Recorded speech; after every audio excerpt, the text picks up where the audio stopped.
আসসালামু আলাইকুম সুপ্রিয় দেশবাসী। 2007 সালের 1/11-তে জরুরি অবস্থা কেন ঘোষণা করা হয়েছিল?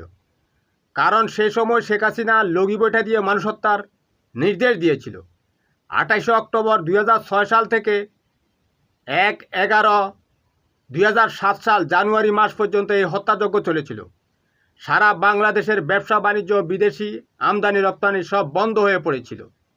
পুলিশ কাজ করেনি। পুলিশ লগি বৈঠা দিয়ে যারা মানুষ হত্যা করেছিল তাদেরকে নিবৃত করার চেষ্টা করেনি।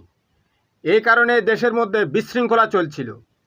সেই জন্যে তৎকালীন সরকার জরুরি অবস্থা ঘোষণা করেছিল।